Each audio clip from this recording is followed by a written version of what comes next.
Baiklah, kembali lagi di contoh soal akuntansi perusahaan jasa.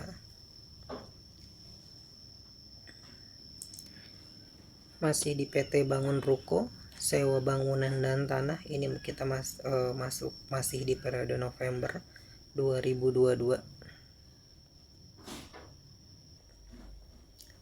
Ini tanggal 16 November 2022 ini diterima pembayaran down payment 50% atau uang muka sebesar 50% dari Retail Indonesia sebesar Rp517.827.000 diterima melalui Bank BCA IDR 5355. Di sini kita dapat kontrak baru ya dari brand name-nya adalah Giordano. Ini bisnis kategorinya adalah dia menjual pakaian. Ini nama perusahaannya adalah PT Retail Indonesia. Attentionnya ke Ibu Mita. Ini nomor teleponnya. PIC-nya dari PT Bangun Ruko adalah marketing kita Ibu Suryana. Ini dia menyewa di lantai dasar nomor 2. Ini area yang dia sewa adalah 1709 square meter. Dia periode kontraknya atau sewanya dia hanya 3 bulan di sini. 20 November sampai 15 Februari 2023. Ini 20 November sampai ini 19 Februari. Ini 19 Februari 2023. Ini dia dikenakan biaya service charge 60.000 per square meter per bulan. Kemudian ini adalah tagihan listriknya dihitung berdasarkan meter reading jika ada. Ini kita kembali ke sini, masa kontraknya adalah di 3 bulan. Ini periodenya dimulai dari 20 November sampai 19 Februari. Ini rental dia per square meter per bulan adalah Rp200.000. Ini tagihan dia per bulan Rp341.800.000. Totalnya selama 3 bulan itu adalah Rp1.025.400.000. Ini total base rate-nya sama. Kemudian ini rata-ratanya selama 3 bulan, ini harganya. Kemudian ini dia menginformasikan jadwal pembayarannya adalah dia bilang dia akan memberikan 50% uang muka sebesar Rp512.700.000. Ini dapat dari mana? Dapat dari 1.025.400.000 dikali 50%, setengahnya. Nah, ini kita akan terima nanti di muka. Kemudian dia bilang ini total base rent-nya dia cuma dicicil selama 1 kali. Nah, ini dicicil selama installmentnya dicicil selama 1 kali. Ini adalah hutangnya dibayar di muka dari sejak dia memulai usaha. Nanti ini dibayar setelah dia memulai usaha, pembayaran keduanya. Ini untuk biaya service charge-nya 60.000 dikali 1.709 per square meter adalah Rp102.540.000. Nah, kemudian di sini security deposit atau uang jaminan dia tidak membayar ya teman-teman. Ini kemungkinan karena dia tidak membayar karena dia membayarnya DP 50% dan dia akan membayar sisanya 50% setelah tanggal dia memulai usahanya di sini.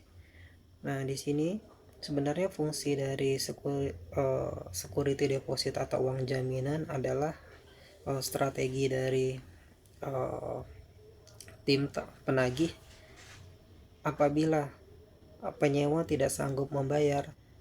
Nah, dari uang jaminan ini bisa kita melakukan pemotongan terhadap biaya dari sewa rental tersebut.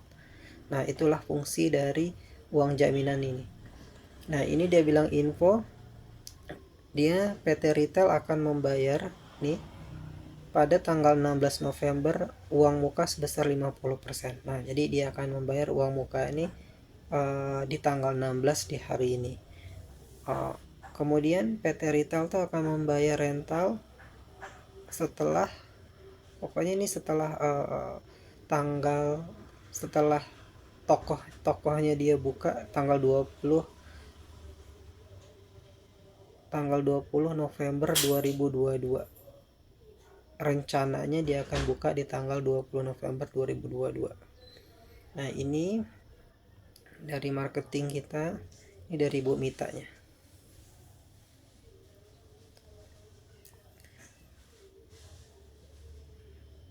Kemudian ini kita cek, berarti dia tanggal 16 ini langsung membayar DP sebesar 50%. Nah, ini jurnalnya gimana? Yuk kita lihat invoice-nya. Nah, ini adalah invoice-nya. Ini PT Bangun Ruko sebagai pemilik. Ini penyewanya adalah PT Retail Indonesia. Ini alamatnya. Nah, kemudian nomor invoice-nya. Ini tanggal invoice-nya adalah tanggal 16, tanggal penerbitannya. Jatuh temponya tanggal 16 bulan November 2022. Ini kenapa tanggal pembuatan dan tanggal jatuh temponya, ini tanggal jatuh temponya sama. Ini karena dia langsung bayar di tanggal 16 tersebut. Kalau misalnya cashnya adalah dia langsung bayar, ya teman-teman bisa langsung buat saja tanggal pembuatannya dan tanggal jatuh temponya sama. Karena kan nanti karena dia sudah bayar langsung di tanggal 16 ini. Untuk apa disetting tanggal jatuh temponya kalau memang dia sudah lunas di hari itu. Kemudian ini dia keterangannya adalah down payment 50% atau uang muka 50%. Ini tahap ke-1. Ini sebesar Rp512.700.000. Kemudian ini adalah pajaknya sebesar 11%. Ini dikali dari 11 kali 512.700, ini pajaknya. Kemudian ini adalah PPh 4 ayat 2 ya, sebesar 10% dikali 512.700.000 rupiah. Ingat, jasa sewa bangunan dan tanah adalah kena PPh pasal 4 ayat 2 final sebesar 10%. Sudah saya jelaskan sebelumnya. Ini otomatis ini ditransfer ke PT Bangun Ruko. Ini Bank BCA yang tujuan untuk ditransfer. Ini sama keterangannya. Ini biaya transfer ditanggung oleh nanti PT Retail Indonesia. Pokoknya kita terima bersih sebesar ini. Kemudian yang di bagian ini, kalau bukti potong belum diserahkan akan dianggap sebagai outstanding. Kemudian ini kalau misalnya ada PPN 11% pasti ada faktor pajak. Faktor pajak pengusaha kena pajaknya PT Bangun Ruko. Yang pembeli barang kena pajaknya adalah PT Retail Indonesia. Ini keterangannya sama, 50% down payment atau uang muka, ini Rp512.700.000. Kemudian pajaknya adalah Rp56.397.000. Nah, ini setiap teman-teman terima invoice pasti kalau ada PPN-nya jangan lupa ada faktor pajaknya. Oke, jurnalnya apa di sini? Jurnalnya adalah ini kita terima DP ya. Ini berarti masuk di Bank BCA. Ini jurnalnya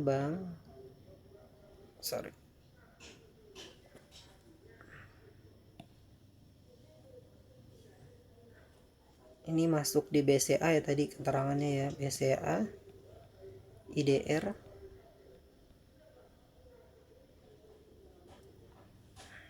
Kemudian pada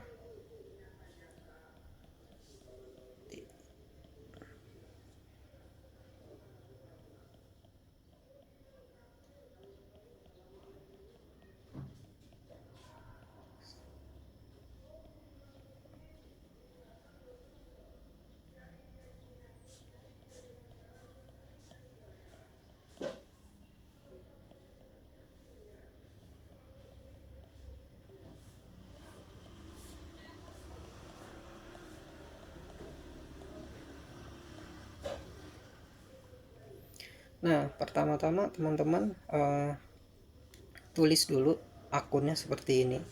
Ini kan sebenarnya pendapatan diterima di muka kan, dari atas uang muka. Nah, kita masukkan ke add fund receipt. Ini adalah pendapatan uang muka. Uang muka diterima. Kita masukkan ke add fund receipt. Sebentar. Jadi ini adalah jurnalnya, adalah add fund receipt. Ini adalah uang muka, pendapatan uang mukanya. Dimasukkan ke dalam kategori kewajiban. Ini masuk dalam pasifa. Ini teman-teman pertama biar gampang ngejurnalnya, ini adalah masuk ke posisinya kredit. Ini adalah 512.700.000 rupiah. Nah, ini kan yang advance receipt yang kita terima. Kemudian ini payable out atau PPN keluaran. Ini PPN keluaran ya. PPN keluarannya berapa? VAT-nya adalah 56.397.000 rupiah. Kemudian ini prepaid withholding tax atau PPh pasal 4 ayat 2 diterima di muka. Ini adalah sebesar 51 juta. Ini di debit ya. Ini 51.270.000 rupiah. Nah, kemudian ini BCA yang kita terima adalah 517.827.00. Nah, ini teman-teman 517.827.00. Nah, inilah jurnalnya. Ini di posisi debit, ini di kredit. Ini di debit, ini di kredit. Nah, masing-masing jumlahnya adalah ini totalnya. Nah, ini saya sudah jelaskan berkali-kali kenapa saya masukkan ini ke akun harta prepaid withholding tax, tidak saya akun biaya.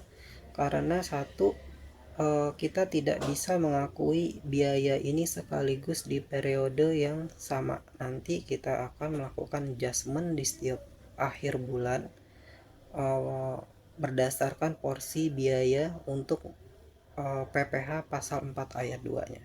Nah, jadi nanti kita setiap akhir bulan akan melakukan adjustment atau penyesuaian setiap akhir bulan, sehingga nanti prepaid withholding tax ini akan habis diakui sebagai biaya.